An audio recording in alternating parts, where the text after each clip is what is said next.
Hello दोस्तों, आप सबका स्वागत है मेरे चैनल पे। आज मैं अल्ट्रा वेजिटो की स्टोरी को कंटिन्यू करने जा रहा हूँ। दोस्तों, इस स्टोरी के ओरिजिनल राइटर है कॉल मी ARJ एंड उनके चैनल से जुड़े सारे लिंक्स मैंने डिस्क्रिप्शन में दे दिया है, तो जाइए एंड उन्हें अपना पूरा सपोर्ट दिखाइए। गोकू एकदम से इस चीज़ को सुनकर काफ़ी ज़्यादा हैरान रह जाता है। गोकू बोलता है कि तुम इतनी ज़्यादा चेंज कैसे हो जा सकती हो। वहीं पर दूसरी तरफ वेजिटा भी काफ़ी ज़्यादा शॉक में होता है। वेजिटा बोलता है कि आखिर तुम किस तरीके की बातें कर रही हो। क्या मैं सच में उसी औरत से बात कर रहा हूँ जिसका सामना हमने टूर्नामेंट ऑफ पावर में किया था। काबा बोलता है कि मुझे पता था कि तुम इस बात को समझ जाओगी केएल। मुझे लगता है कि इन दोनों को अभी भी ये लग रहा है कि हम लोग इमैच्योर बच्चे हैं और टूर्नामेंट ऑफ पावर के गुजरे हुए 10 साल बीत चुके हैं, पर शायद ये लोग इस बात को भूल चुके हैं। टूर्नामेंट ऑफ पावर के ख़त्म होने के बाद काफ़ी कुछ बदल चुका है और हम लोग भी काफ़ी ज़्यादा बड़े हो चुके हैं। और इन 10 सालों में सबसे बड़ा बदलाव तो ये हुआ कि केएल ने अपने पावर्स को कंट्रोल करना सीख लिया।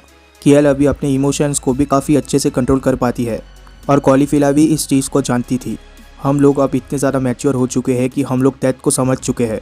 हमें पता लग चुका है कि हम एक वॉरियर रेस है और वॉरियर रेस के लिए मौत एक सच्चाई से ज़्यादा और कुछ भी नहीं है। हमारे प्लेनेट में ना जाने ही कितने सारे सेयंस मारे जाते हैं हर दिन, पर हमें इस चीज़ को एक्सेप्ट करना ही पड़ता है। गोकू बोलता है कि तुमने बिल्कुल सही पकड़ा है, पर मुझे नहीं लगा था कि तुम इतने ज़्यादा मैच्योर बन जाओगे। क्या मैंने सही कहा वेजिटा? तभी वेजिटा एकदम से काबा से बोलता है कि इस बारे में तुम्हें पहले बताना चाहिए था मुझे। तुमने हमारा काफ़ी सारा वक्त बेकार कर दिया बेवकूफ़ कहीं के।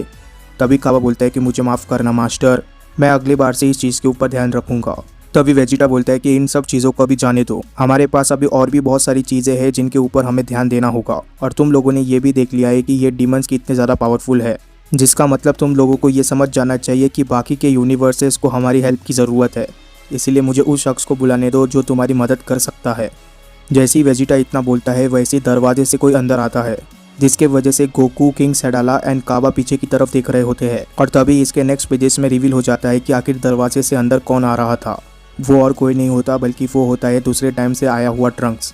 वेजिटा बोलता है कि तुम्हारी मदद मेरा बेटा कर सकता है जिसका नाम है ट्रंक्स। तभी ट्रंक्स बोलता है कि मुझे ज़रा माफ़ करना, मुझे आने में थोड़ी देरी हो गई। ट्रंक्स को देखकर काबा एकदम से हैरान रह जाता है। काबा बोलता है कि मास्टर, क्या ये एक हाफ सेयन है? इसके बाल तो काफ़ी ज़्यादा अजीब है।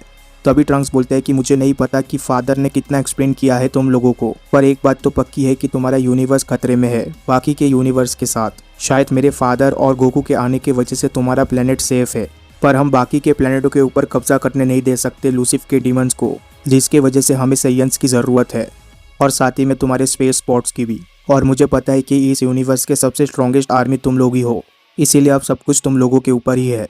हम हमारे यूनिवर्स को किसी तरीके से हैंडल कर चुके हैं, इसीलिए तुम्हें हमारे यूनिवर्स को हैंडल करने की ज़रूरत नहीं है। तुम्हें बस तुम्हारे यूनिवर्स को बचाना है। जब मेरे डैड उस डीमन से लड़ रहे थे तब मैं इस प्लेनेट को देख रहा था। मैं इस प्लेनेट के अलग अलग हिस्सों में गया और मैंने देखा कि यहाँ पर काफ़ी सारे लोग जिंदा है और साथ ही में यहाँ पर काफ़ी सारे शिप्स भी मौजूद है। इसलिए अभी हमें यहाँ से निकलना होगा और बाकी के बचे हुए प्लेनेटों को बचाना होगा। तभी एकदम से किंग सैडाला बोलते हैं कि तुम्हें ये दोबारा बोलने की ज़रूरत नहीं है बच्चे। मेरे लोग काफ़ी टाइम पहले से ही इस यूनिवर्स की रक्षा करते आए हैं, वो भी इस डिवाइन इन्वेजन से पहले, और ये हम दोबारा करेंगे।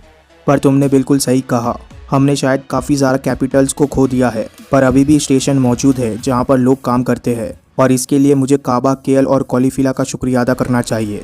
हमारे पास रिसोर्सेज लिमिटेड है और ट्रैवल करने के लिए काफ़ी सारे प्लेनेट मौजूद है, पर मुझे लगता है कि इससे काम बन जाएगा। तभी वेजिटा बोलता है कि ये तो काफ़ी अच्छी बात है, पर हमारे पास इस तरीके की टेक्निक मौजूद होनी चाहिए जिसकी मदद से हम प्लेनेट पर लैंड करने से पहले ही उस प्लेनेट में आए हुए डीमन का पावर लेवल चेक कर सके, ताकि तुम तुम्हारे प्लेनेट के सेयंस को सबसे कमज़ोर डीमन का सामना करने के लिए भेज सको। और इस बात का काफ़ी ज़्यादा सेंस बनता है। इस प्लेनेट पर डीमन एम्परर मौजूद था, इसका मतलब लूसिफ ताकतवर प्लेनेट पर ताकतवर डीमंस को भेज रहा है और वहीं पर दूसरी तरफ कमज़ोर प्लेनेट पर कमज़ोर डीमंस को भेज रहा है। और इस चीज़ को अपने दिमाग में रखते हुए मैंने और कैकारोट ने अपने काफ़ी ज़्यादा क्लोन्स बना लिए हैं जो कि हर उस प्लेनेट पर जा चुके हैं जहाँ पर ताकतवर डीमंस मौजूद है। अगर हम इस यूनिवर्स को छोड़कर चले भी जाएंगे तब भी वो क्लोन्स मौजूद रहेंगे, इसीलिए तुम्हें बस अपने लोगों को उन प्लेनेट तक पहुँचाना है जहाँ पर कमज़ोर डीमंस मौजूद है। वेजिटा के मुंह से इस तरीके की बात को सुनकर किंग सैडाला एकदम से हैरान रह जाता है। किंग सैडाला बोलता है कि इससे पहले मतलब मैंने जिसे देखा वो एक क्लोन था, पर आखिर तुम्हारा एक क्लोन इतना ज़्यादा ताकतवर कैसे हो सकता है? जल्दी काबा भी इस चीज़ को समझ जाता है कि वेजिटा अब यहाँ से जाने वाला है। तभी काबा एकदम से वेजिटा से बोलता है कि ज़रा रुको मास्टर, आखिर आप इतनी जल्दी क्यों जा रहे हो? और अगर आप जा रहे हो तो मुझे भी अपने साथ लेकर जाओ, मुझे अब और भी ज़्यादा ताकतवर बनना है। तभी वेजिटा एकदम से रुक जाता है और वेजिटा पीछे पलट कर देखता है। वेजिटा बोलता है कि बच्चे, तुम ताकतवर बनना चाहते हो, इस चीज़ की मैं रिस्पेक्ट करता हूँ और अपने अंदर के ताकत के भूख को कभी कम मत होने भी देना, पर अगर तुम मेरे साथ जाते हो तो तुम कुछ काम नहीं आने वाले हो, वो भी जब तुम्हारा एक आर्म कट चुका है। मैं बुल्मा से इस बारे में बात करूँगा, मुझे लगता है कि वो तुम्हारे इस प्रॉब्लम को ठीक कर सकती है और जैसे तुम्हारा ये प्रॉब्लम ठीक हो जाएगा फिर हम एक्स्ट्रा ट्रेनिंग करेंगे, पर अभी के लिए तुम केएल और बाकी सबको ज़िंदा रखने की कोशिश करो। मेरी सारी उम्मीद तुमसे है काबा। इस चीज़ को सुनकर काबा एकदम से उदास हो जाता है। काबा बोलता है कि हाँ ठीक है मास्टर, मैं आपको निराश नहीं करूँगा। काबा का ये सेंटेंस खत्म होते ही ट्रंक्स एकदम से एक पोर्टल ओपन करता है। ट्रंक्स बोलता है कि तो अभी कहाँ पर जाना है? हम लोग 2 यूनिवर्सेस को बचा चुके हैं पर अभी भी 10 यूनिवर्सेस बाकी है। गोकू बोलता है कि जिरिन, हमें यूनिवर्स 11 पर लेकर चलो ट्रंक्स।